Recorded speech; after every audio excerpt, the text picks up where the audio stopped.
Welcome to Salt Lake City and welcome to Pac-12 basketball, presented by Motel 6 tonight from the Huntsman Center. Top 25 USC and the Runnin' Utes of Utah. And courtside with Don McClain, JB Long. And Don, I think you can make the case that this is the most critical week to date for Utah basketball. If we're still talking about Utah getting to the NCAA tournament, they really can't lose at home. A big weekend against two ranked teams. They are fighting an uphill battle against their strength of schedule number and their RPI number. Got to have both this weekend. The Runnin' Utes coming off a win at ASU. Collette and Kuzma were key, Don. They were. And Colette's been really consistent. Double figures in every game since he became eligible in mid-December. And Kuzma, 26-12 against Arizona State. These two, they're going to look to establish against a thin USC front line with no Benny Boatwright still in the lineup. I thought the freshman guard Devin Daniels was phenomenal in his first Pac-12 road trip in Arizona as well. Reached double figures in both those games. Averaged 13.5, 7 rebounds, and 4 assists.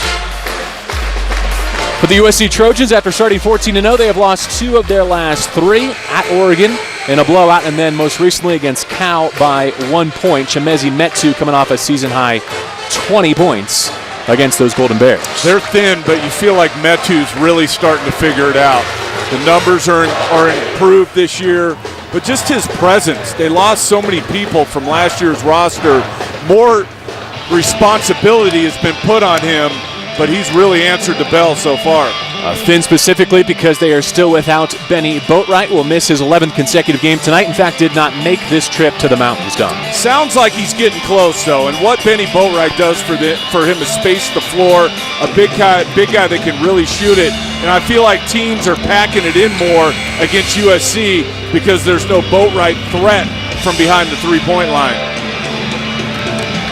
Big week for the Runnin' Utes. They're facing AP top 25 ranked teams back-to-back during the regular season for the first time since 2011. USC and then UCLA, their only regular season shot at the LA school. Shaquan Aaron controls the opening tip. Do you feel the pressure or do you accept the challenge if you're Utah? They know that they can't get to the NCAA tournament if they lose one of these home games, but you can't be thinking that way. You just got to go out and play with confidence.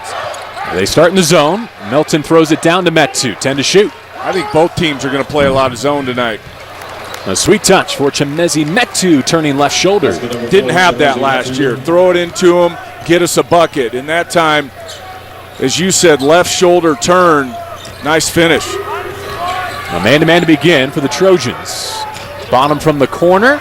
Kuzma had the seal, and he could not finish. And so Metu is a tremendous shot blocker, but even just his presence alters so many more. He does, and Melton, I really like this freshman. Does a lot of things well. There you see him knock down the transition 3. USC's got to establish the way this game's played, and by that I mean they got to get stops, and they have to play with tremendous pace.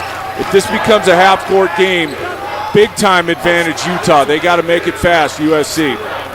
12 to shoot for the Runnin' Utes. Collette sets the high screen. Bonham trying to turn that corner. Pulled down by Stewart. So we talked about the impact of this game for Utah, but USC coming off a home loss at Cal, feeling some urgency as well. Yeah, I think you don't want to come up here having lost 2 or 3 and lose both to the mountain schools. I think you got to at least be thinking split here. That's always been the formula going through this Pac-12 is win both at home and split on the road.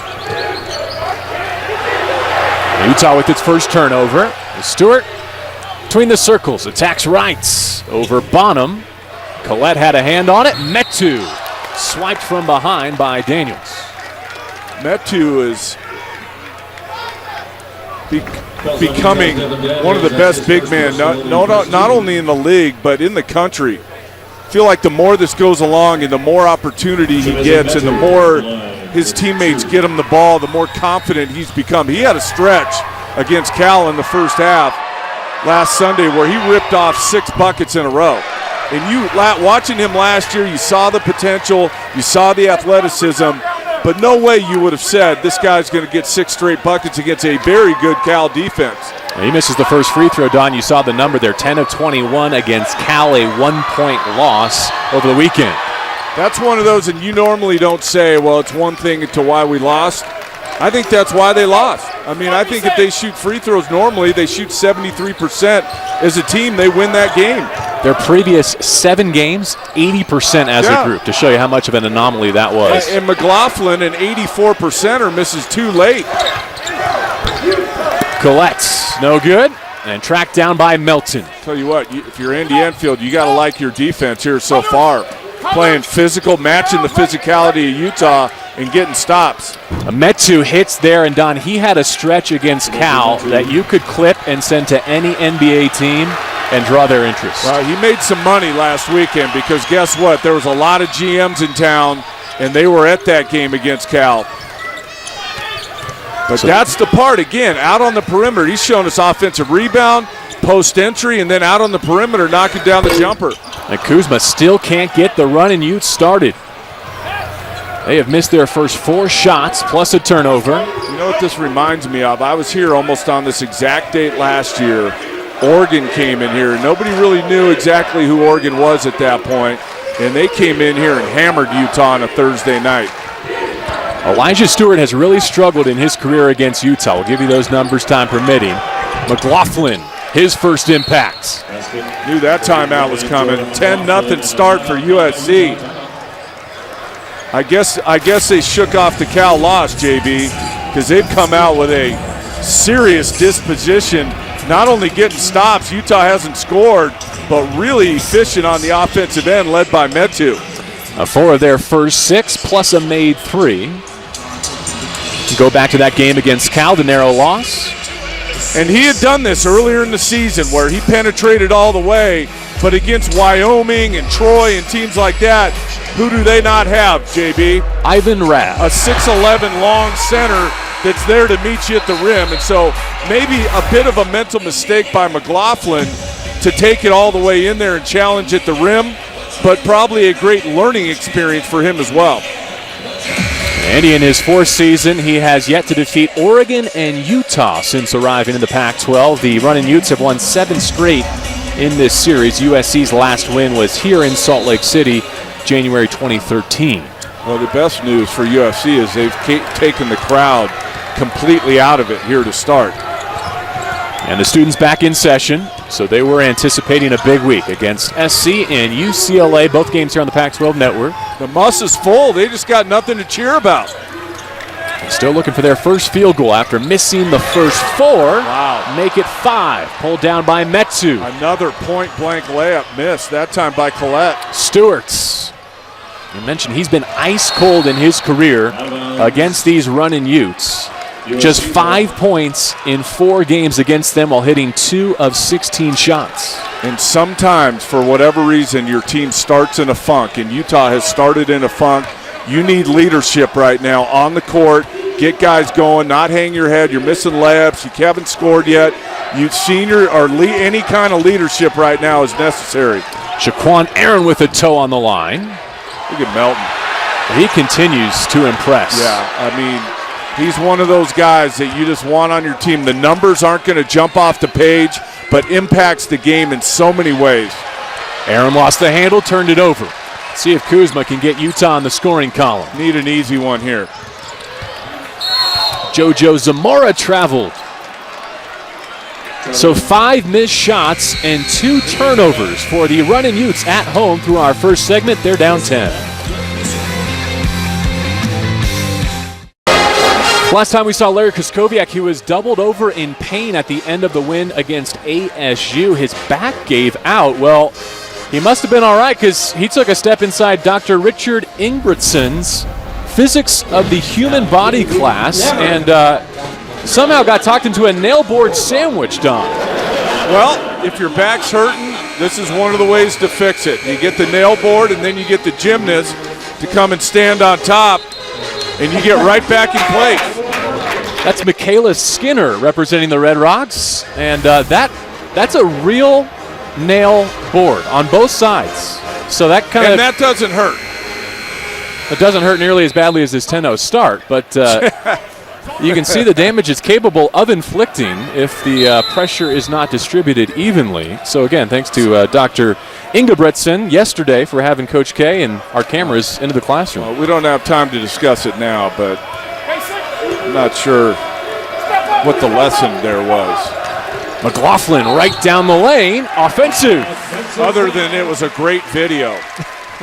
Well, you said that acupuncture is a popular treatment for back pain. I'm not sure that most people that's use the needles. doctor you want to go to. Yeah, he uses nails instead of needles.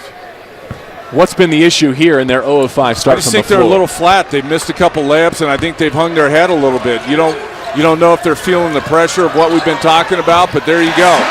Bottom finally gets them started. Yeah, I think you got to just be over aggressive until things start going your way. Laying back and giving into it isn't the answer, and I think that's what they did the first 4 minutes. The J-Max 3 rolls out. Collette secures the defensive glass. We know that USC wants to play with pace and play fast. I think now that how the game has started and the complexion of it, I think Utah needs to get this thing going fast now. And I thought we'd see some zone from USC, but the man-to-man's been working, so they're sticking with it. And part of the reason you thought we might see zone as Bonham launches is because of this man here. How do you guard Kyle Kuzma? It's been Elijah Stewart to begin. Yeah, he's a matchup nightmare because he's really good inside. He's good off the bounce, and he can stretch you out to the three-point line. So who is the matchup? They've done a decent job on it, but when you get a putback like that, when things haven't been going your way, that's a great sign that maybe it's going to get him going. Aaron catch and release, barely grazed iron, and so the running Utes have a couple of stops to go with a couple of buckets. Bonham on the missed three, but Stewart, that's one area where Kuzma can hurt Stewart on the offensive board. He did right there. Let's see if Kuzma gets going. But what's gotten them 2 buckets, JB? Aggressive drive, aggressive to the offensive board. Kuzma coming off a career-high 26 at ASU, very efficient, 11 of 17 from the floor. Tied a career high with 3 made threes. We thought coming into the season he would be one of the better players in the league, and here you go, USC in zone. And I think that he's shown flashes of that, but a monster game in Tempe last weekend. One of the things we're going to show you tonight is how much Utah emphasizes the 2-point field goal. They dominate points in the paint. They do. They want to play physical.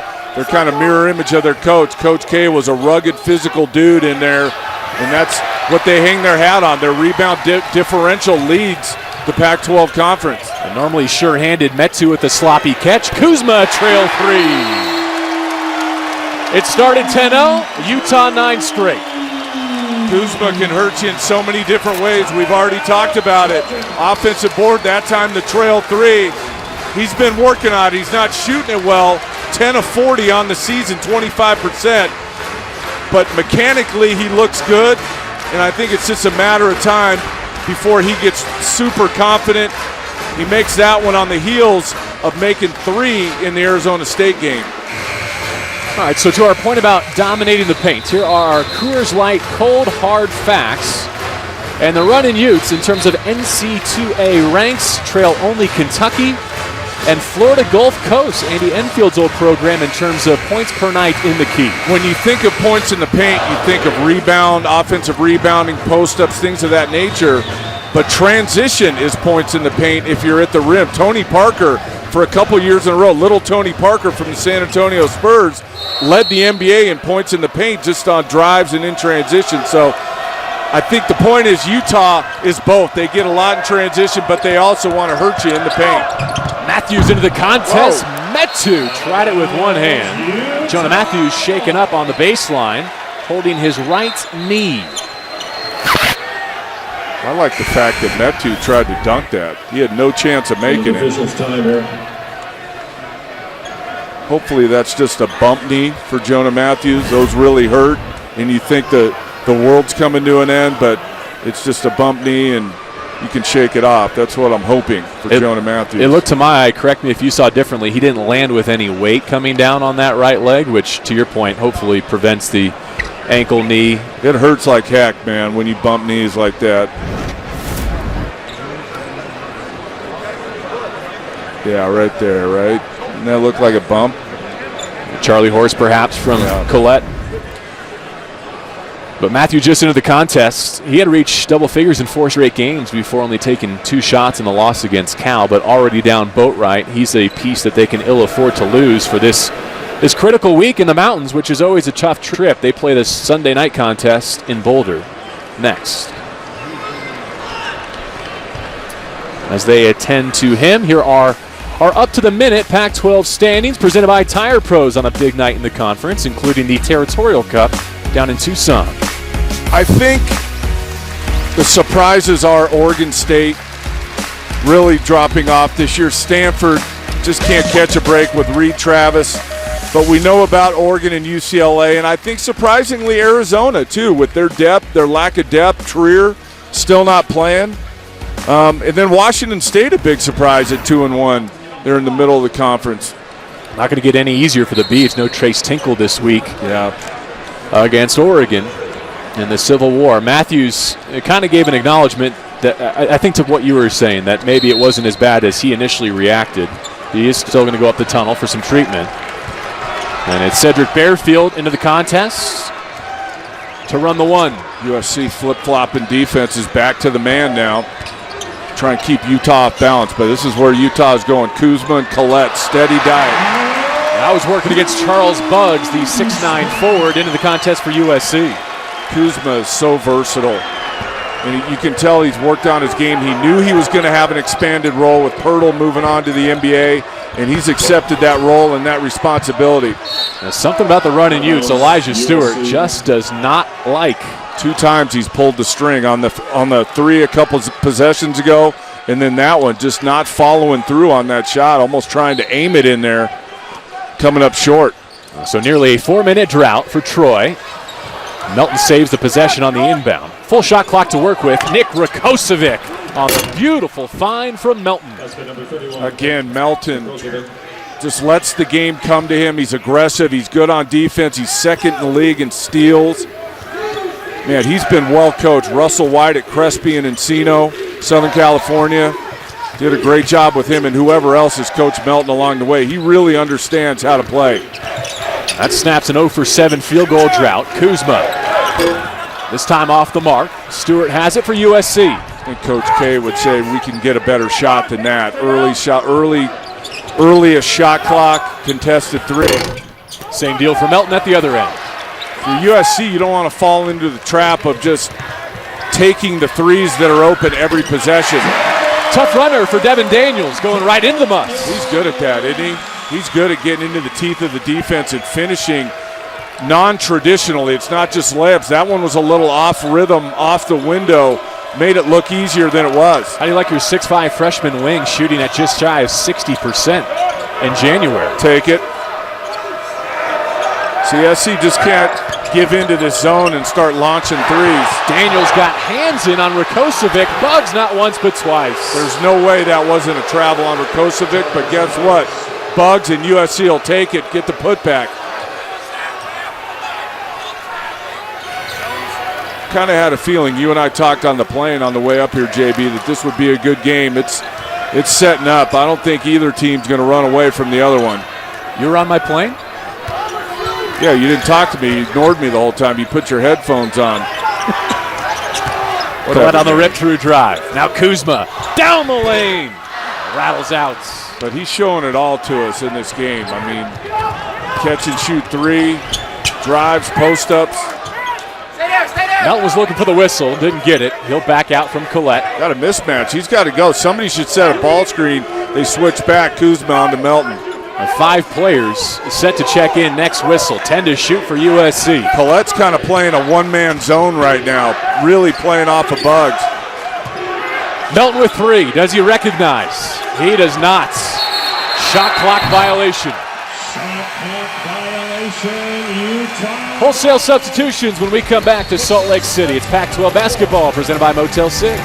Reese's shoot for 2. I know you like this take by Devin Daniels. I did. I like the take and the aggressiveness, the look, the off leg, off rhythm. He made that look so much easier than it was. Going away off of your off leg is not easy.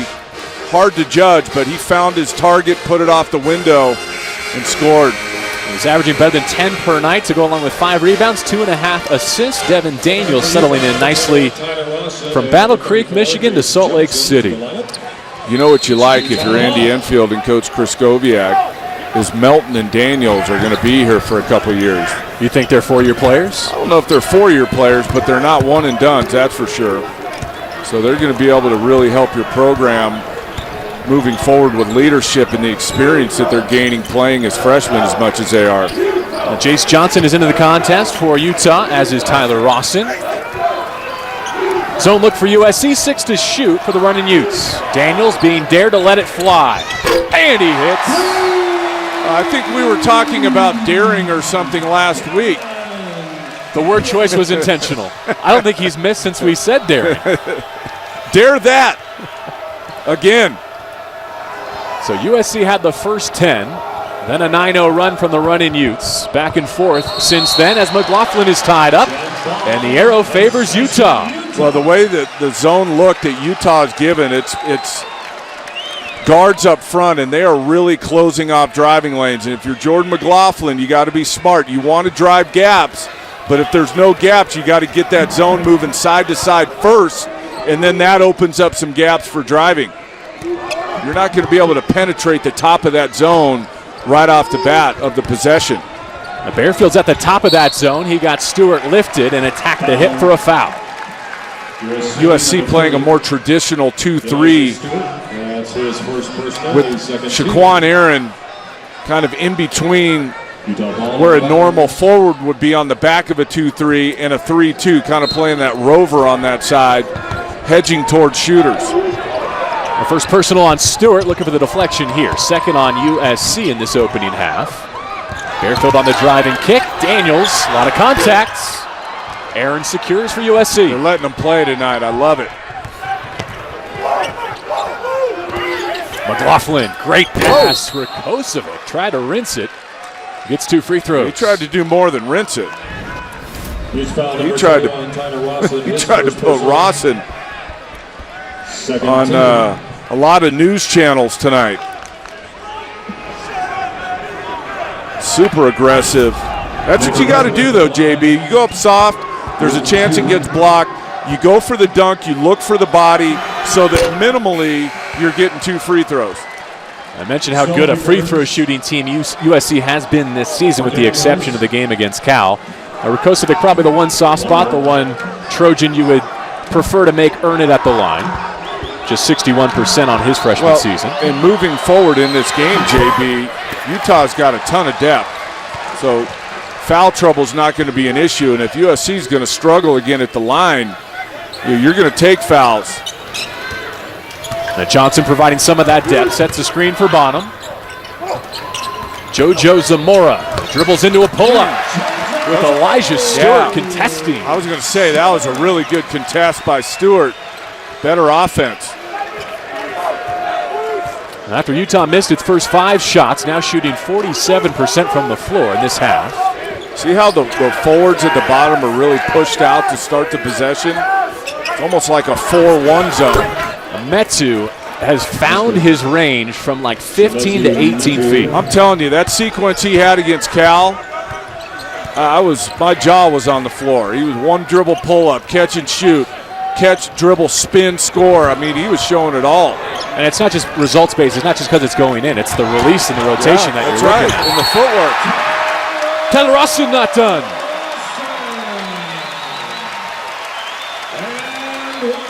He's made a reputation as a passing post. This was a pure take. Well, ball fake gets Metu in the air. Rakocevic late on the rotation. And a good finish, because a pretty good foul by Rakocevic. Rawson turned 21 years old last week. Didn't get a chance to wish him happy birthday in Tempe the other afternoon, so we'll say it here as he looks to cap it. And from down 10, Utah now up 5. I didn't know it was his birthday last week. A steal and an easy 2, Cedric Bearfield. If you had talked to me on the plane, I might have known it was Rawson's birthday. This is what Utah needed, a spark to get this crowd into it. It's a good crowd here tonight at the Huntsman Center. Haven't really been a factor. Let's see if Utah can continue to pour it on here and keep them involved. I didn't want to talk over the 17 rows between me and you up in first class. Matthews is back, and Matthews hits. They needed that to stop the bleeding. And back to the man defensively for USC. Matthews, you might remember, had that knee bang, the right knee. He went up for treatment and has returned to the lineup. A moving screen sends us to timeouts.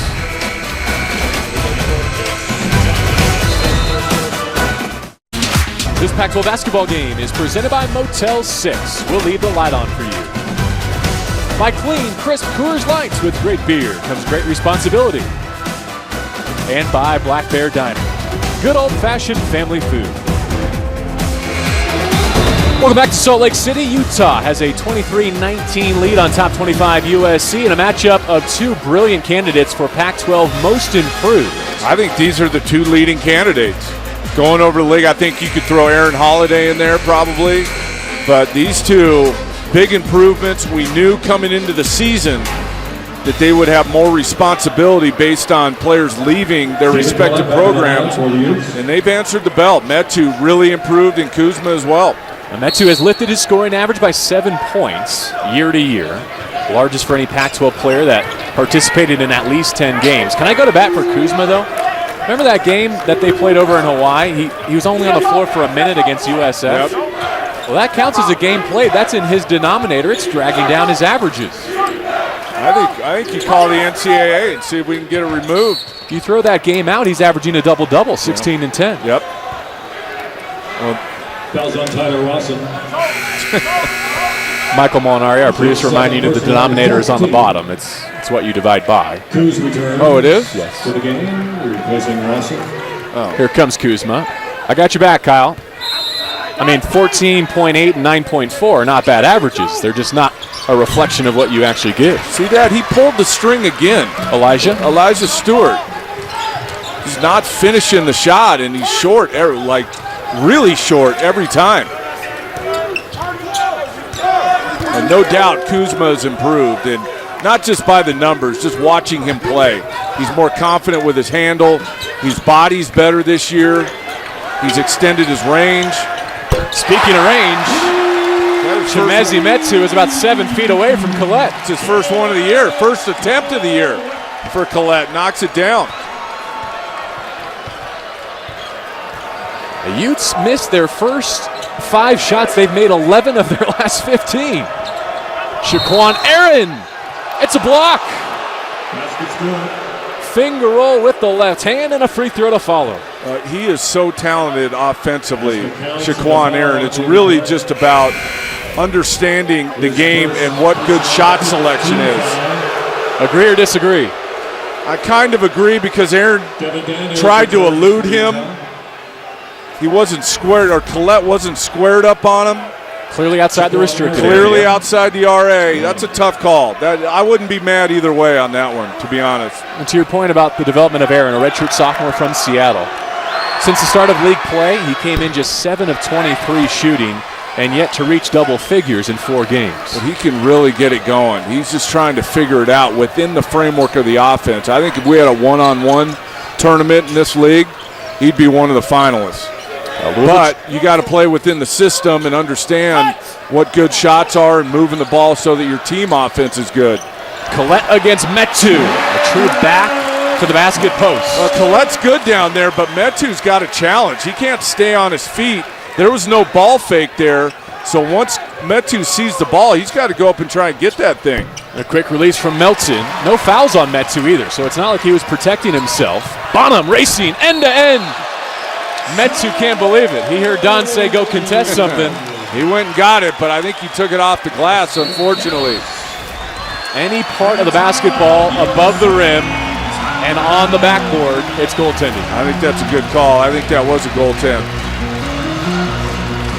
How about back to that Collette post move, backing down Metu? He's good down here. He can really score, and Metu's in good position. Didn't really go for the ball fake and the step through. He just let him step through and finish it. He's got to try and get a piece of that. You know it's coming. Collette uses that step through move a lot down there, and I'm sure they talked about that at shoot around and in the scouting report. Metu just got beat that time. All right, so USC in the Huntsman Center tonight. Looking ahead to Saturday hoops. How about this lineup, which includes number 4 UCLA. Back here in Salt Lake City, we got games at Cal, Stanford, and Oregon, the Civil War as well. Coverage begins 12:30 Pacific. 1:30 here in the mountains only on Pac-12 Network. You can catch it on your Pac-12 Now app. I might be wrong, but literally Utah's NCAA tournament hopes are on that game Saturday. Because what it would do for them with a win, a loss, although it wouldn't hurt them a ton because it's UCLA, the number 4 team in the country, but they need the boost more than something not hurting them. Does that make sense? I would say if they don't win Saturday, they probably either need to sweep the Oregon matchups, go 2-0 against the Ducks, or just win the tournament in Vegas. There is that option as well. You're right. I always forget about that. I get caught up in RPIs and SOSs and forget that you can win the Pac-12 tournament too. Jordan McLaughlin gets to the offensive glass. 5-minute mark, opening half. A new shot clock for SC. Melton's been aggressive offensively. He really has. We've done a bunch of their games. I don't recall him looking for his own as much as he has tonight. Collette forced the bounce pass. You got to go, though, if you're USC. They're playing against set defenses almost every possession now. You got to get it out and go. Lob into Metu. He gathers. Comes away to Matthews. JoJo Zamora has it for the running Utes. Again, they need easier looks. Utah, after that first 4 minutes, has gotten some energy defensively and really started to challenge stuff. But USC could help themselves by getting the ball down the court faster. And since we're doing air math tonight, Don, I think Utah's on a 30-11 run. Sounds about right. Kuzma draws 2 free throws. Well, like I was saying, the start of the game when USC started 10-0, the body language of Utah was a little flat. I think that's flipped now. USC, because they've gone through a drought here offensively, they're starting to hang their head a little bit too. USC was humming through the non-conference. The ball wasn't sticking. They were making really accurate passes. Their assist-to-turnover ratio, Don, has plummeted in league play from about 1.3, 1.4 down to 0.8. Anything you've picked up? No, other than guys trying to get their own. I think, working off the bounce, they have some talented offensive players, but they got to get back to that because it was working. And I know it was against lesser competition, but I don't care what level of basketball. I talk about it all the time. You get the ball from one side of the court to the other, you give yourself a chance. And here in the last 7-8 minutes, they've been just trying to do it on their own. There you go again. Rakocevic saving them. But a no-pass possession for USC. McLaughlin, high ball screen, misses a 3. Rakocevic bails him out with the tip-in. He's 2 for 2 from the floor, 0 for 2 at the line. They've got Metu on the bench. We're due for our under 4 timeout. Get him a breather plus the immediate timeout. Kuzma. Good entry from Bonham. Give Lorenzo Bonham the assist. You talk about ball movement. Utah that time. Sharp, quick passes. Kuzma with the little floater from 10 feet. He's the first into double figures, 4 of 8 shooting in this opening half.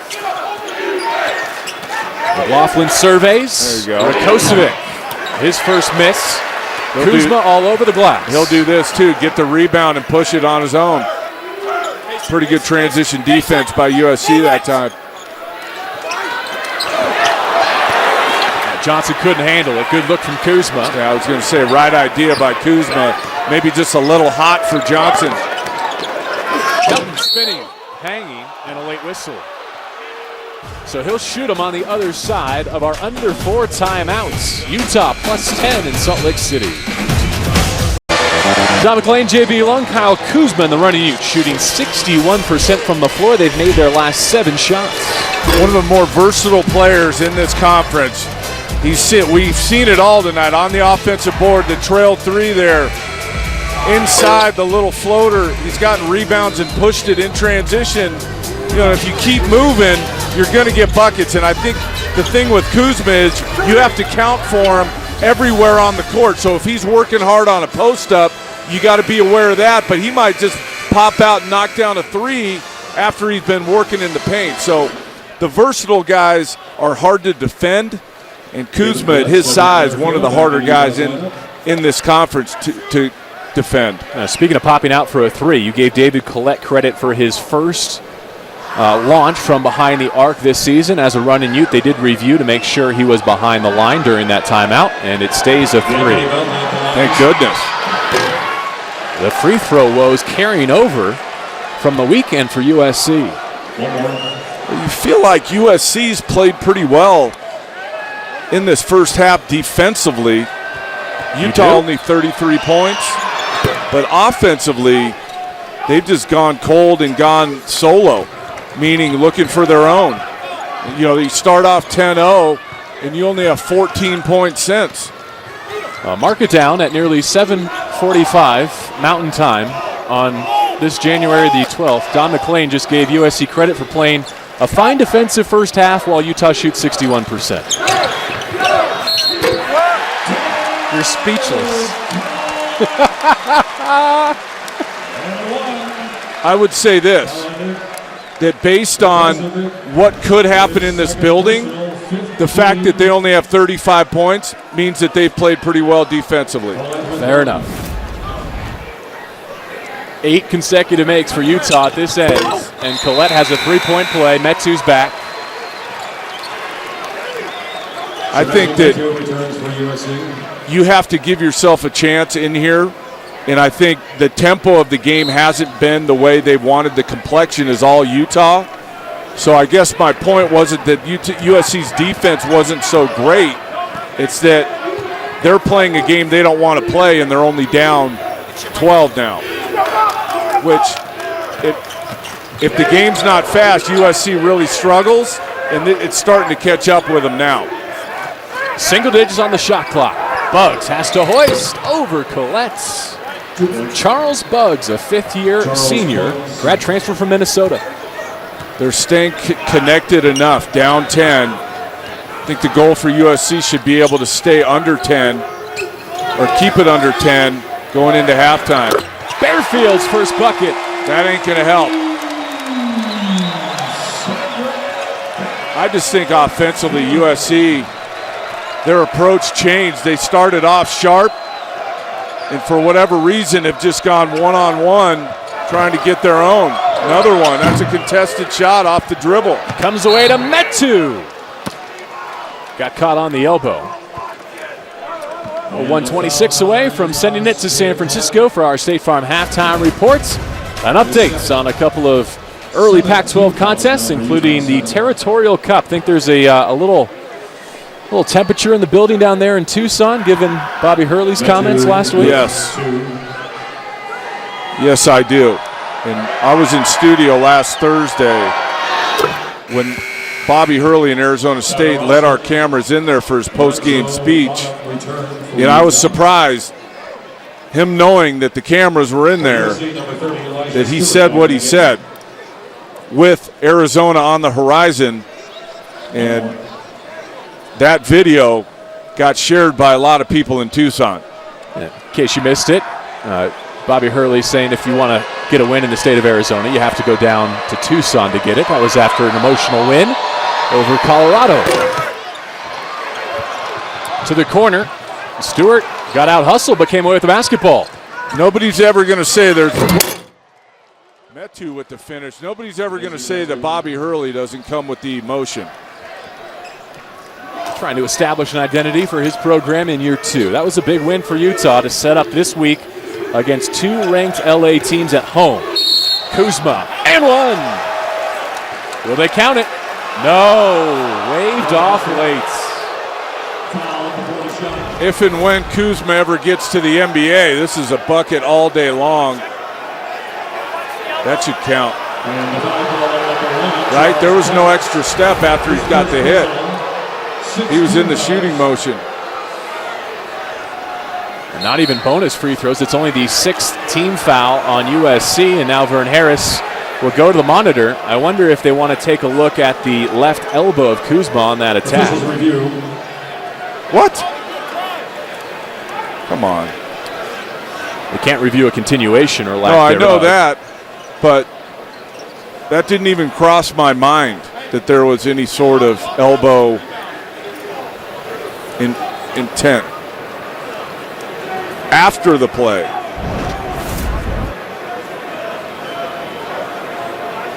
I think it's that right there. It's got to be, right? You know what, Bugs? If you get your face in the way, it might get hit. He didn't intentionally. That's a basketball move by Kuzma.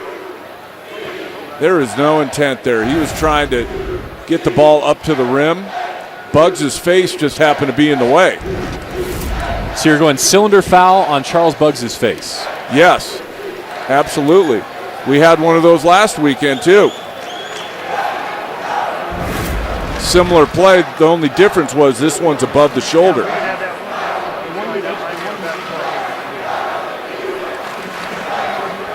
Offensive guy with the ball, elbow. But to me, that was a pure basketball play. And oh, by the way, Bugs sold it a little bit too. Right? I'm with you. And Metu in the frame there reminds me that he has joined Kuzma in double figures. We kind of featured them as two of the most improved players in the Pac-12. Metu's done it on 4 of 5 shooting. Just had the dunk at the other end. All right, JB, it's official. USC's defense hasn't been good in this first half. You know, I'm just trying to get used to the new glass half full Don McClain. You've been a lot rosier and optimistic this year. I have, and I hope it doesn't go not appreciated. Vern Harris and his crew having a longer look. Honestly, JB, if this is what they're looking at and it's taken them this long, I don't know what to say.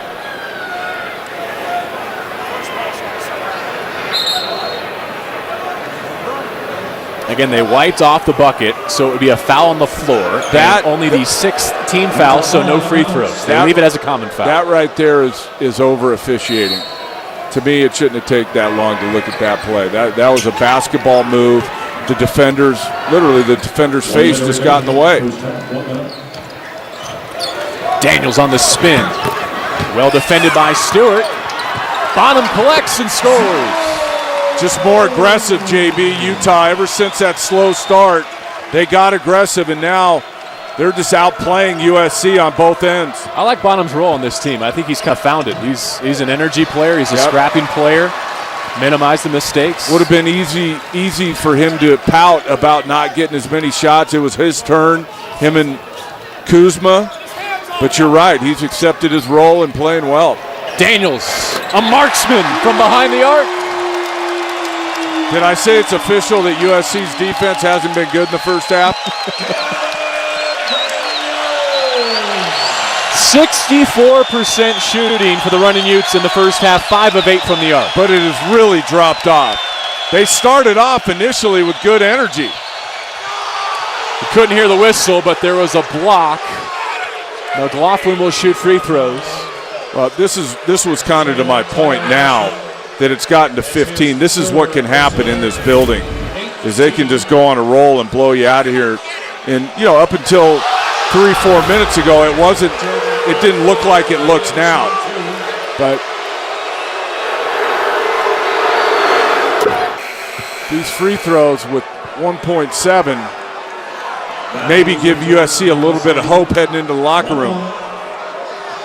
Just 3 first-half points for McLaughlin. We'll have a second here. 1.7 remaining for Utah. They've already taken their first-half timeout. Otherwise, they might use one here and draw something up.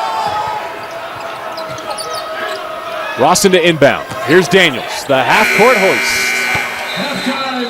So if you don't include that shot, Utah misses its first 5 from the floor and then goes 18 of 23 to close the half. I don't know what was said at the under 16 timeout, but it worked because they were down 10-0 and they spun it around. Their defense came alive, offense came alive, and now they're up 13. Daniels, Kuzma, Collette, each with 10. State Farm halftime report from San Francisco now.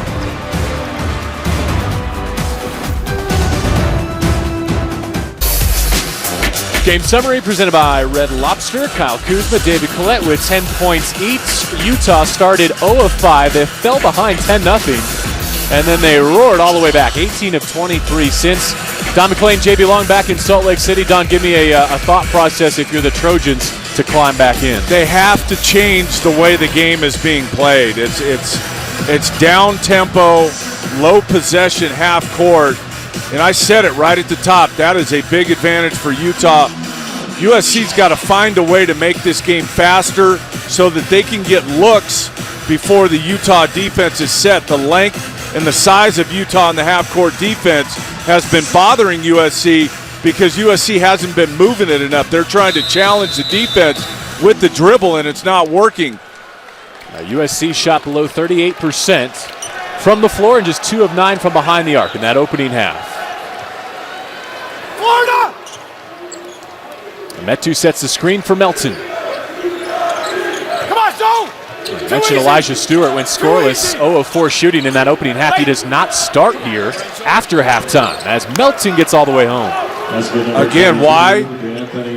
Got it from one side to the other, ball movement, that opens up driving lanes, and they do it.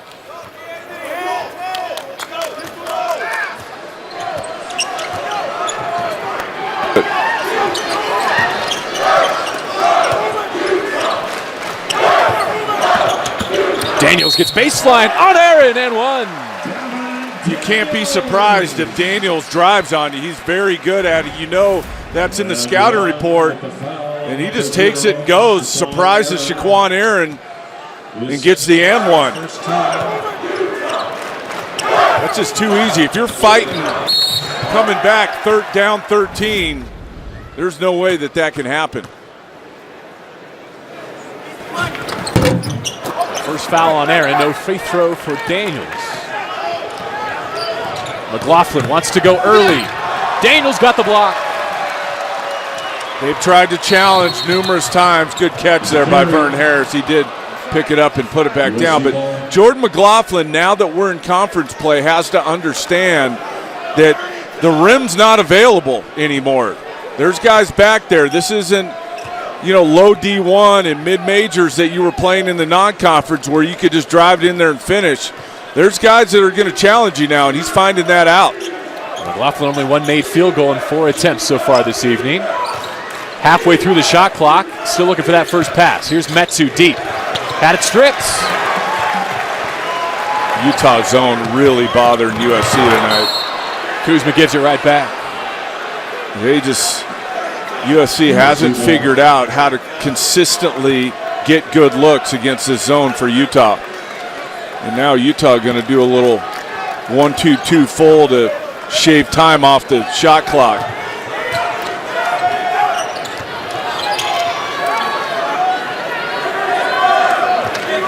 They fall back into that zone that you described as giving USC problems. Yeah, because it's not traditional. The alignment of it's a little bit confusing. Said in the first half, it's almost like a 4-1 where there's 4 guys out and 1 guy underneath. Well, that being said, they have been able to get it to Chimezi deep twice, and they come away with no points on back-to-back trips. And he's been so good this year, finishing those plays down there. But Collette and Kuzma both aware of him, and they're challenging it. No freebies for Metu tonight, that's for sure. Bonham coming downhill, gets into Metu, took the shot blocker away but couldn't finish, and now he fouls. Well, Bonham struggled tonight going left, and he prefers going left and finishes well with his offhand. Just hasn't been able to get it down tonight. First team. So walk me through this zone look and where, if you're USC, you want to attack it ideally. The corners. I think USC's got to get people in the corner, and then that'll open up the middle. Metu! Now that's where Metu's good, at the rim. Spins off Collette. He falls down. Metu dunks it with 2 hands. But I would get it to the corners, JB. I would change my offensive alignment. And then that may draw the guys on the sides down and out, which opens up the middle. Come from the opposite side, flash into the middle. Maybe you get some looks there. Daniels found Collette deep, and he'll shoot free throws. Number 1, Charles Buggs. Charles Buggs takes the foul. It's his second personal, second on USC. David Collette at the line with 2. Where would Utah be without David Collette's impact transfer? You also wonder if he had been allowed to play at the beginning of the season where Utah would be. Would they have beaten Butler? Would they have beaten Xavier? Would they have lost in Hawaii? Maybe not. They might have scheduled a bit more aggressively and therefore not have found their RPI at 116 as we came to the building tonight.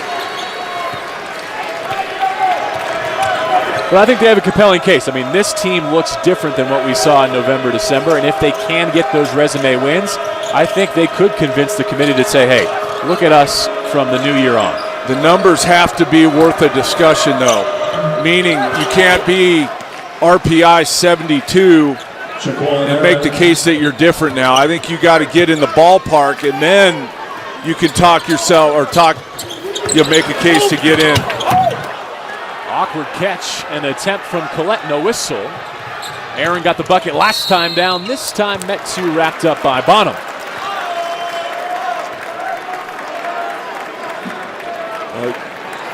Utah not able on Lorenzo Bonham, his second to team. deliver a punch here early to push the lead out.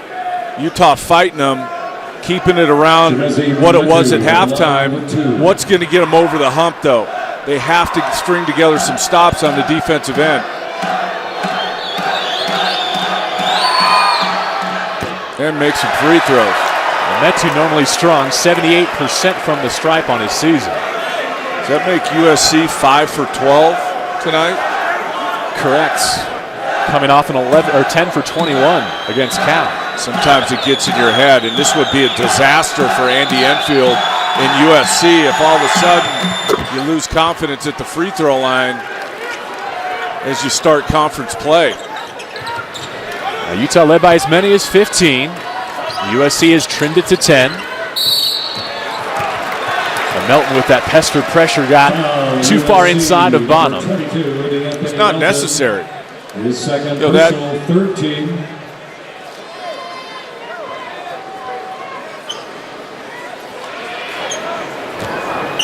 Zamora comes to get it. This defense that USC is playing is just meant for Utah to use clock. There's no reason for you to get up and put a hand on somebody.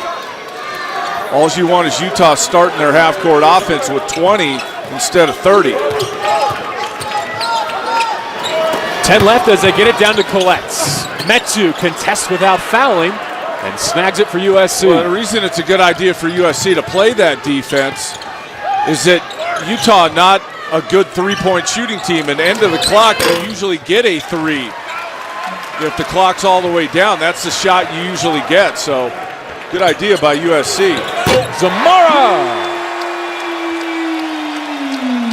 If guys would sprint and guards would throw it ahead, that would be that easy. Who does that the best we've seen in maybe ever? UCLA.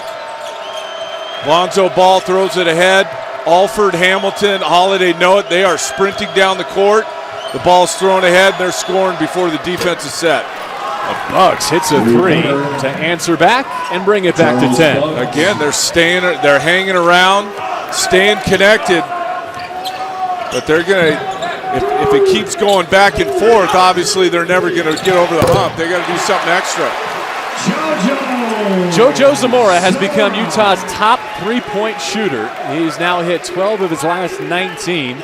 I think Utah collectively is finding its stroke. They were 50% against ASU as Daniels is down. Gets back for the board, though. Shooting it well from the arc again tonight, 6 of 9. I think this, though, too, JB, when you add two major pieces, and you've already played, a good chunk of games, it's about role definition and guys figuring out what they're supposed to be doing. I think for everybody, they're now starting to settle in their roles. Here's that hit ahead that Don was describing. I'm telling you, JB, you throw it ahead and you run ahead, you're going to score. Utah is still up 12. Don, to our previous point about Utah finding the three-point range. Well, coming into the game, 33%. And so if you go 6 of 9, that tells me two things. That I think Utah is starting to improve, and that point I made before we went to break, guys are settling in to their roles. The other thing it tells me, USC just not good enough contesting and not active enough defensively if you're letting a team that shoots 33% be that efficient from behind the line. Do you think these things go hand in hand? We highlighted early that Utah dominates points in the paint. They lead the Pac-12, and they're among the top in the nation in that category. So the scouting report is to suck down on Collette and others, and you get cleaner looks. I mean, there has been a few short closeouts, and I don't know if that's just because of lack of energy or that was the game plan. But unlucky for USC, because guess what? Utah's knocking them down tonight. A near side wing at 30 in black, that's Elijah Stewart. And USC has found a way to win without Benny Boatwright. They cannot win with Stewart being invisible, and he has been tonight. And the infield, I think, trying to light a fire under him by not starting him in the second half. That's a risky proposition because some guys just go into a funk. Some guys, it gives them a spark and they come out firing. Let's see how Stewart reacts to it. After the foul, Rawson leaves. Jace Johnson in to replace him. As Stewart gets 14 per night for the visitors. McLaughlin. So since you made that comment about getting too deep in the Pac-12, he's now missed a pull-up and a floater. So he's getting the idea, just not converting. USC, number 31. Yeah, but I think as the primary ball handler getting in there, he's going to have less success more than a lot of success. I think you get in there, you got to be looking to make plays for others when you're that deep. At his size, and Utah, pretty big team, you're driving to look to kick out or drop down. A rebound to Matthews off the Kuzma missed three. McLaughlin in the front court. In and out dribble. Like that. Looking for Metu. Lost the handle on the way up. Hey, if you want to drive and you don't think these guys can keep you in front of them, get in there and make a play. Like this. He gets up in the air, drops it off Metu. He gets a foul. And after a pretty clean first half, all of a sudden a ton of fouls racking up here in the second half. As the first on Zamora, fourth on Utah, 4 for each team in this second half. And Metu missed the first of 2 last time at the stripe. Does so again here. USC cannot afford for this to turn into a lot of fouls. Not a lot of depth. We talked about that. Utah can with their depth. The Sunday night against Cal, 10 of 21 in a 1-point home loss at the Galen Center. Tonight, not much better. I'm telling you, JB, this is a big deal if this continues. Conference games typically are close. They come down to the wire, and you got to be able to knock down free throws. You don't want this becoming a contagious thing team-wide where they're freaking out about their free throw shooting. Especially when they're getting more than twice as many as Utah, known for playing down low. Yep. Bearfield is in, looking for fellow transfer Collex. Rakocevic playing with 3 fouls. Beat him and got it over Metu. Well, they brought Stewart on the double team, but Collette was so deep, and then Metu on the backside rotation was late as well. Collette makes him pay with the bucket. USC help defense has got to be more alert. You know Collette can score down there. Matthews lines it up. It felt like USC had to have it, and he brings it back to 10. Neither team can push it either way. It keeps staying right from 10 to 12. At some point, got to believe one team's going to break. It's either going to become a real game or Utah's going to push this lead out. Bonham attacks. You mentioned he loves to go left, finishes with the right. You keep mentioning scouting report. How can that be that Bonham goes right by you left? You know he wants to go left. Matthews hits a crease, threw it to the rim. Metu couldn't handle. Bearfield now 2-on-1 and fouled in transition by Elijah Stewart. Foul, USC. Well, watch. I mean, he refuses the ball screen, surprises Matthews, but it shouldn't be a surprise because to use that ball screen, he would have had to go right, and right-handed loves to go left, turns down the screen, makes the bucket go into his left. Now Matthews gets pulled. McLaughlin will sit as well. Buggs is in as USC gets a little bigger with Melton on the floor as well.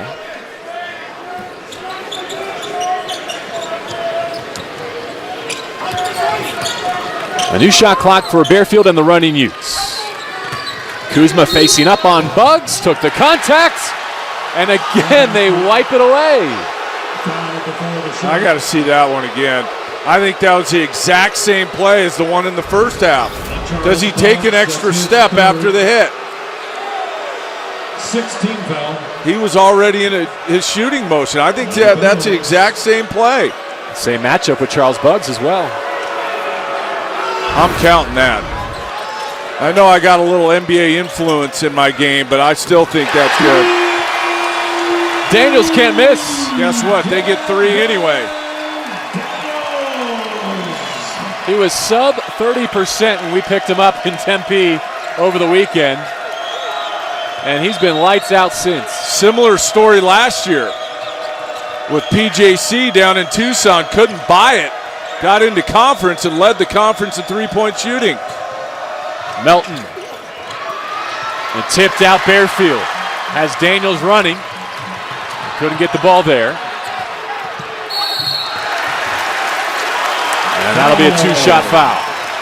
USC. Free throws on the other side for Cedric Bearfield, looking to extend a 15-point edge. This Pac-12 basketball game is presented by Motel 6. We'll leave the light on for you.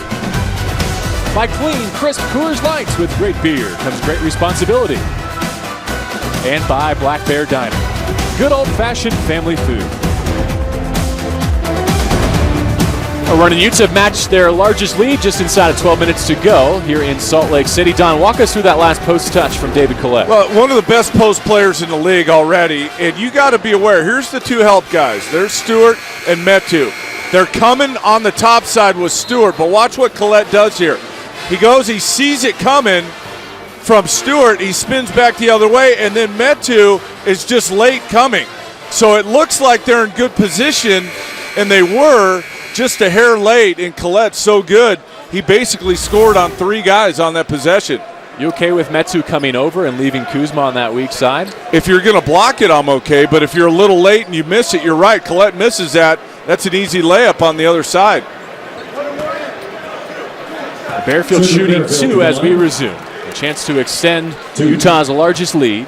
That was a good question, JB, because I prefer long athletic bigs to be more active than less active. And even if you give up an offensive putback or 2, I still want it in the minds of the offense that guy's patrolling in there and going after shots and make you think about it a little bit. It could be the breaking point here for USC. Yep. Can they answer with a good couple possessions? 7 unanswered for the Running Utes. McLaughlin in the corner. Metu down the lane. Traveled. And then he caught his own air ball. Traveled twice. Utah ball. A turnover number 9 for Andy Enfield's USC Trojans. So not bad in that category. 11:37 to go, 9 turnovers. That hasn't been the story. I think it's just been contested shots and not running good offense. But give Utah credit. Their defense has been solid tonight. They've been playing that unique look of a zone, and it's been effective. Bonham, inside outs. Bearfield. Now Utah's made 7 threes tonight. Here comes Stewart the other way. Gets it back from Melton. Stewart playing with some bounce. For whatever reason, he just has nightmare performances against Utah. And that was set up to be a good possession for USC. They get the stop, they get it ahead, they're down the floor before Utah's back. And Stewart just kind of drove it into nowhere and took a tough shot. Luckily, the ball went out off of Utah. They get it back. And now 2 for 21 in his career shooting against Utah. That's shocking, isn't it? McLaughlin dips inside. He misses with some English. Saved by Kuzma. McLaughlin just no success at the rim tonight. Collette the up fake. Spins out Kuzma. And on the third effort, free throws for the Running Utes. You can't get back into a game, JB, if you're giving up multiple offensive rebounds. You just can't. But Utah attacking the offensive board and getting to the foul line. With 2. And despite USC losing at home to Cal over the weekend, I thought the winner of tonight's game would move into the 4th position in the league behind the teams that I think are right now solid NCAA tournament berths, which would be UCLA, Oregon, and Arizona. The more I see Utah, and you and I just saw them last Sunday, the more I think that they're going to continue to improve. that roles are going to be even more defined as we move on, and that you're right, they may just jump USC and finish in that 4th spot. Cal deserves some consideration there, certainly. Yep. Ivan Rabb, Pac-12 Player of the Week. Colorado has just had the toughest schedule so far, being on the road exclusively and still looking for its first win. But just kind of some head-scratching games for Colorado along the way. But it may be scheduling. Maybe they get it going. Bearfield, bam! Cedric Bearfield breaking out. Utah's largest lead may have taken the life from USC. Oh, I've been calling them that for years. Really? Yeah. You got to come to Pullman more with me. I was going to say, I guess I haven't done a game with you, Washington State. Jayhawk from now on. Utah with a 66-45 lead on visiting top 25 USC. It's their largest of the contest. Jonah Matthews off the mark. Rakocevic battling, and he's fouled.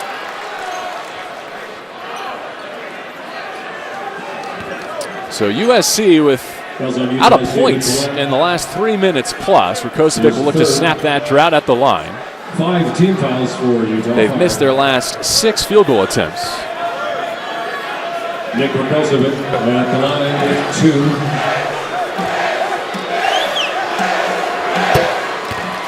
Rakocevic, a freshman from Chicago, playing bigger minutes here in his debut season than perhaps anticipated because of the injury to stretch 4 Benny Boatwright. They really miss Boatwright, you can tell. I mean, especially, Utah's been zoning them the entire game, and you get the feeling if Boatwright's in there on the other side, maybe they knock down some threes and you pull Utah out of that zone. Bearfield not shy. He's starting to feel it here at the Huntsman Center. He is not shy, and I'll tell you what, if he accepts that role of coming off the bench and being the spark plug, he can really thrive in that role.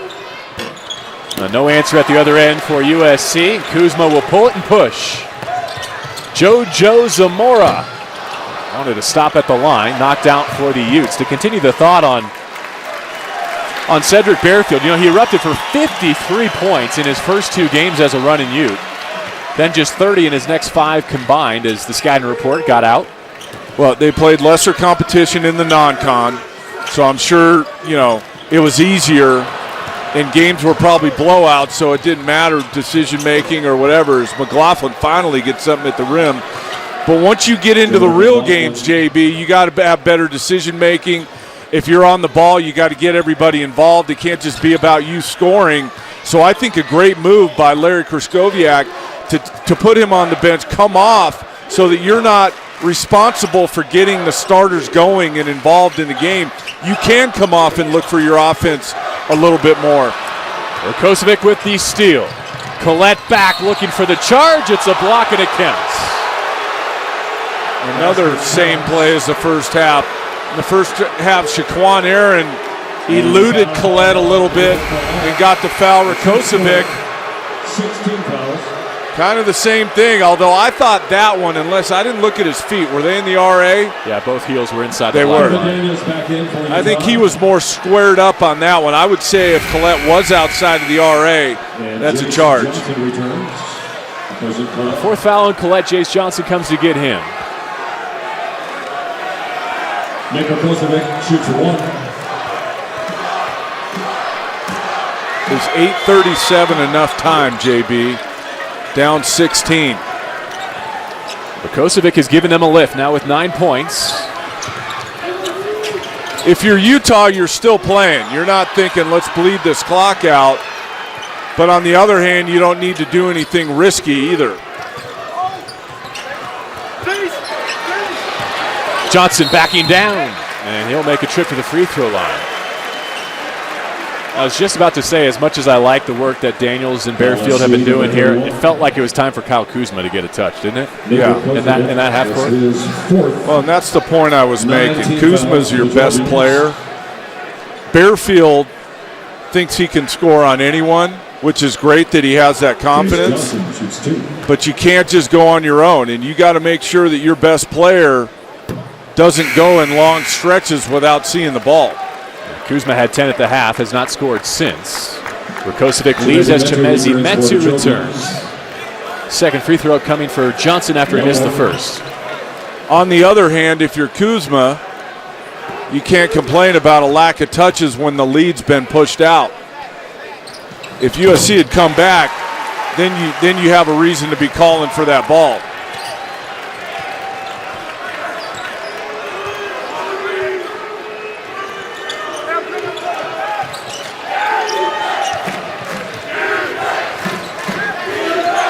Melton at the wing. Left alone, so he attacks. Johnson changed the shot, and Kuzma now has a double-double with that board. Utah does a great job of converging on drivers. They're not great at keeping guys in front initially, but once guys get in the lane, everybody just converges on that ball, and it makes it really difficult for the offensive guy to finish. They make it difficult on him to dish as well, because you would think that USC would have more assists in that situation. But that's the problem. USC's been trying to score on their own. I made that point in the first half that they're driving in there looking for their own. It's tough going in there. Melton, his third personal, 10 team fouls, and a timeout. Pac-12 basketball presented by Motel 6. Utah looking to take down top 25 USC with some effective zone defense. Well, and it's unique looking. I've been talking about it. Look at the alignment of these guys. Usually these two defenders in a normal 2-3 are back more, and I think it's pushing the UCLA or the USC guards out, and they're not effective in getting the ball moving. And what Utah's doing after the initial action for USC, they match up, and I just think that USC's been off balance all night because of the initial look of the defense, and then what it translates into the rest of the possession. It's really interesting and something that USC just really hasn't gotten comfortable with tonight. And Trojan shooting just 37% from the floor. Can I spin that forward? Will that zone work against the likes of UCLA on Saturday? If you can get back and get it set up before UCLA scores on you. I mean, that's the biggest challenge with UCLA is transition defense, getting back before they're in attack mode. I can't remember a college team being better at early offense than what UCLA is this year. I mean, they get it down the court, they move it, and all of a sudden a guy's teeing up a wide-open three on the other side. Stewart feeds Metu. That's a great break of the pester pressure from Utah. Ball movement again. And Metu's got 16, and he's done it taking just 9 shots. Again, you can't get complacent if you're Utah. 7 minutes is a lot of time. You got to keep on playing. Bearfield turned one down, got inside. Kuzma missed with the right-handed tip. What a break for USC. Two missed wide-open layups. Rakocevic couldn't handle it. Bearfield disrupted him on that transition catch. Utah, the number one thing against USC in anyone's scouting report is transition defense. You have to get back against them or their athleticism will really hurt you. I think part of USC's early transition offense has been hurt by the lack of Boatwright and his ability to trail three as Bonham knocks down a three. The 9th triple of the night for the running Utes. It's a great sign for Coach K, isn't it? 33 on the season isn't horrible, but based on who they've played, it's not good. But starting to make them now. Let's take a look at this ball movement for Utah. One side to the other, to the middle, to the other side, bang.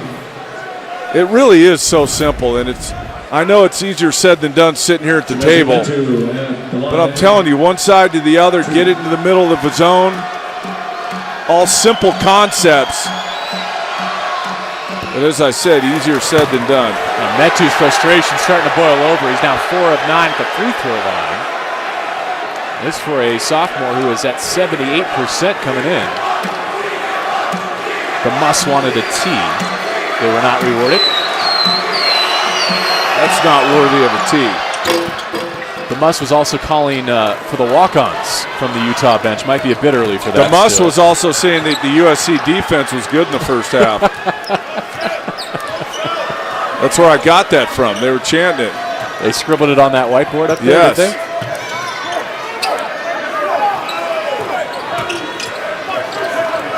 And Kuzma screening for Daniels. Little two-man game, far side. The execution for the running Utes has been superb. I would keep that guy happy if I were the Utah guards. Daniels makes sure it's one and done for Troy again. Here they come with numbers. Bottom brings it down.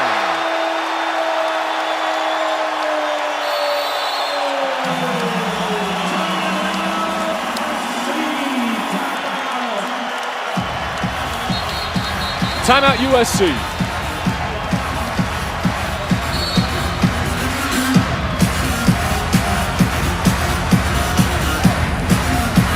Utah's coming on, JB. We saw it last weekend in Arizona. Daniels on the ball screen, pocket pass. Kuzma uses the rim for protection and scores. And then they get the stop. And the old throw ahead up top to Bonham. The two-hand finish. JB, you and I are both in agreement that Utah, with these two guys that got at it in mid-December, are now a serious threat. And I just want to say that I am extremely jealous that you get to stay here and do Utah against number 4 UCLA on Saturday.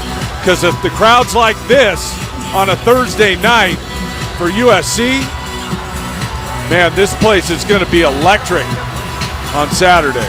Utah taking on ranked teams back-to-back for the first time since 2011. They're 0-3 against top 25 programs so far this season, and getting north of 70 has been the issue, Dom. But 2 of those games were without Collette and Bearfield. Arizona plays down-tempo, low-possession games defensively. They're always good defensively on the road.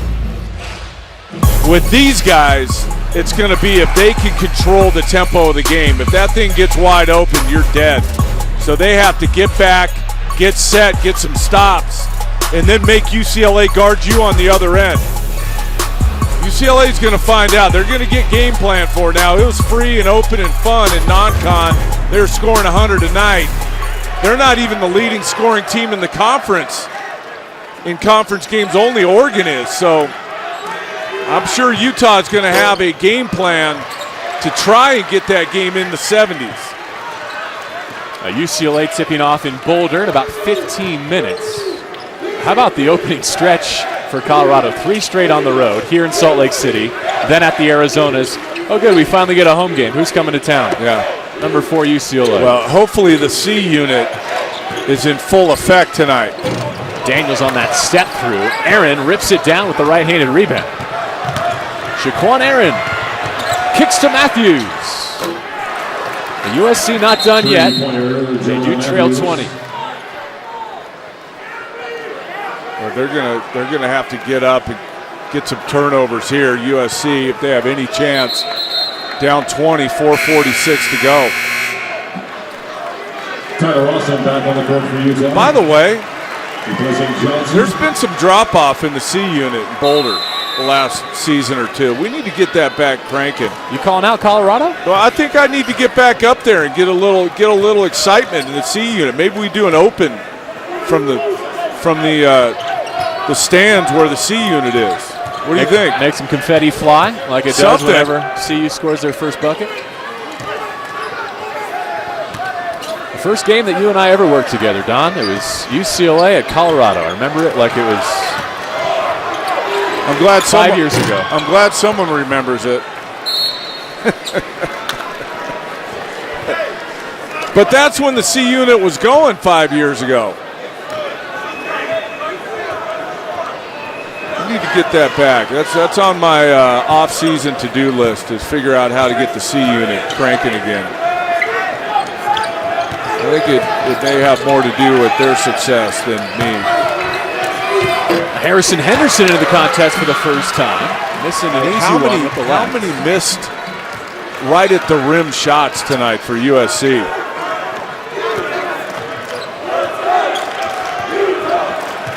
Utah once again winning that points in the paint category, as they so often do.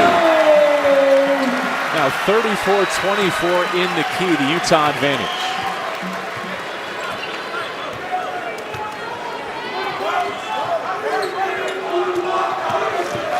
McLaughlin can walk into a three. That was a blown defensive assignment. Blown. Jordan McLaughlin. It's hard to finish these games when you're up this big. You kind of lose some concentration, take your foot off the gas pedal. Things like that happen, but probably not going to matter in the whole scheme of things.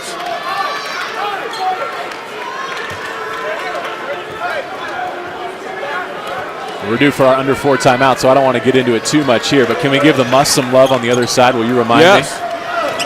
Because this has become one of the great home court advantages in the Pac-12 as Daniels finishes with the finger roll. We highlighted that finish, Daniels. We showed it again in the first half. That is his third off-leg finish in the paint tonight. So obviously that's a thing for him. That wasn't on the fly. That's something he does. Shaquan Aaron shooting free throws for USC on the other side of our under 4 timeout. Wrapping things up in Salt Lake City. Pac-12 Hoops presented by Motel 6. Our Motel 6 sixth man of the game, Cedric Bearfield, brings his running Utes out of the huddle. He scored a dozen tonight. We are hot this year with the Motel 6 sixth man of the year. Sixth man of the game being a real, true sixth man of the game. 12 points for Bearfield. Nice job by him coming off the bench. And one of the big stories is Utah on the three-point line. And they're starting to heat up from behind there, and Bearfield part of that. 2 of 3 tonight from 3. Don, as Shaquan Aaron awaits his second free throw shooting into the Muss, I wanted to pay off that home court advantage here for the running Utes at the Huntsman Center. With this victory, they'll run their Pac-12 home winning streak to 10 games. That loss to Oregon last year was the last team to beat the Run Utes here in Salt Lake City, but they don't just win here, they wallop Pac-12 competition. In fact, since what I like to say, this program has turned the corner, right, over the last 3 years since they got their recruiting and their roster up to Pac-12 caliber. Definitely. The facilities, we've talked about that. So how impressive that is. Hold on, we got a ball on the court. The Must want some more attention. Someone from the student section launched one. But over that 3-year stretch, Don, they're outscoring Pac-12 opponents by an average of nearly 17 points per game here in Salt Lake City. And that's what I was kind of trying to explain in the first half with USC's defense, that they didn't get blown out of here, that they were able to stay somewhat connected score-wise, because we've seen it. We've seen teams come in here, and it's, 35-10. And this home court is a real home court, and the interest in this program has grown as they've continued to win. And like I said, on Saturday, they may blow the roof off this place. I imagine the environment will be akin to what we saw against Arizona last year.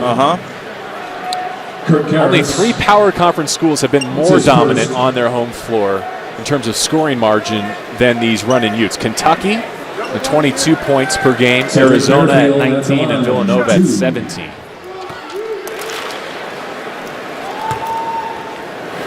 Well, I remember, and I think I said this one of the times I was here earlier in the season when we were talking about the facilities and how the program's grown. I remember Utah's first year in the conference, which was Larry Kraskowiak's first year here at Utah, and they won 6 games, and you wondered. And they've just continued to grow. As you said, they recruited Pac-12 players, their roster's better. They deserve a lot of credit for building this thing into what it is. Harrison is fouled. Jacob Yokel, a freshman from the Czech Republic, getting some burn here late. So 6 wins in Larry's first year, 15 in his second, then 21, 26 tournament, 27 tournament, All-American DeLon Wright, All-American Jakob Poeltl. I was going to mention those. Those were 2 really key guys that have helped. I don't want to say give them a level of respect, but kind of put them into different category. When you start talking about developing first-round picks, you can start now getting into the living room of different players. And I think that's what's happening. I think DeLon Wright and Jakob Poeltl were very big in Utah getting to that level that I'm talking about. Rakocevic with the miss. I want to finish with a quick word on USC before we get out of here. You know, they started 14-0. This will be their third loss in 4 league games since, and they got to go to Colorado and play the Sunday night game next. This mountain trip's not easy, and if you just don't want USC losing confidence, you start losing games. Not that you were supposed to win this one, but you come up here, lose to Utah, lose to Colorado, then you got to go play UCLA. I mean, that could be damaging to your psyche. You hope not, but it could be. In a sense, it hurts the league a bit, too, because Andy Enfield and company still top 30 RPI, still ranked. I'm not sure if a few voters went to sleep before that Cal game went final over the weekend, but still in the top 25. They didn't stay up for the late game on the East Coast before they voted? Or wait, there's no East Coast voters. Parker Van Dyke playing late. He slipped but saved it. Jake Connor in as well. He's trapped and knocked out by Matthews. Not sure why USC's trapping with 46 seconds down 21. I'll point out here that Utah has 2 seconds to get it in the front court because there are 22 seconds remaining on the 30-second shot clock. You know what, JB? If they don't, I think that'll be okay too. I think they're still going to win. Despite the defensive effort by USC. USC deserves a pat on the back for their defensive stop, but I don't think it's going to change the outcome of this one. Barbasol Close Shave, player of the game. Let's go with Devin Daniels. Another contributor to the three-point line success tonight of Utah, 9 of 15. He was 3 of 3. And I've said it multiple times tonight. Can't emphasize it enough, though, how big this is for Utah if they can start shooting it from behind the line at a better clip than 33%. It really is going to open up the offense for them.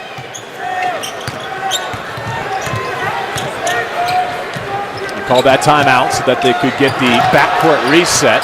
Van Dyke now into the front court. Mark Renninger, a freshman from Monument, Colorado, gets just his 4th career point. Great reaction by the bench. Henderson foul.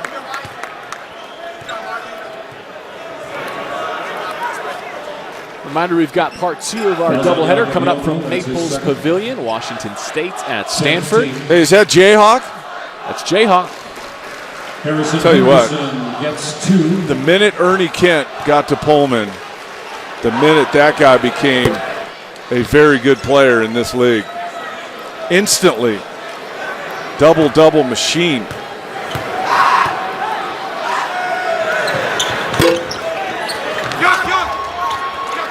Yokel pulls down the rebound, shot clock turned off. Utah will improve to 12-4, 3-1 in lead. They back up that road win in Tempe by knocking off top 25 USC. And the UCLA Bruins will step into the Huntsman Center next. They're coming, JB. The rest of the league better watch out. They're better than what everyone expected coming into conference play. Collette and Bearfield are a big deal.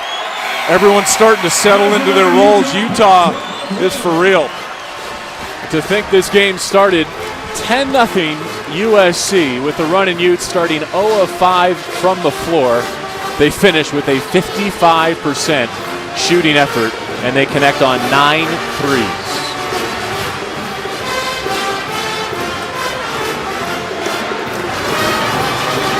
Kraskowiak throws up the U. Yesterday he was sandwiched between 2 nail boards, showing no ill effects from that back injury suffered against Arizona State. Of course, an 86-64 win will cure what ails you. We've talked about it a bunch. It opens up the offense for Utah because now the defense has to go out there, and then that opens up the paint for Collette and Kuzma if it continues. a huge thing for Utah as they move through the conference. And I'll tell you what, if they're going to knock off UCLA on Saturday, they're going to have to make some threes. So a good warm-up for them tonight. In double figures, Daniels, Collette, Bonham, Kuzma, and Bearfield off the bench. For Don McClain, JB Long, Michael James Molinari has been our producer, Scott Clarkey, our director. Pac-12 basketball presented by Motel 6 continues from Stanford next, a matchup between Washington State and the Stanford Cardinals. Good night from Salt Lake City.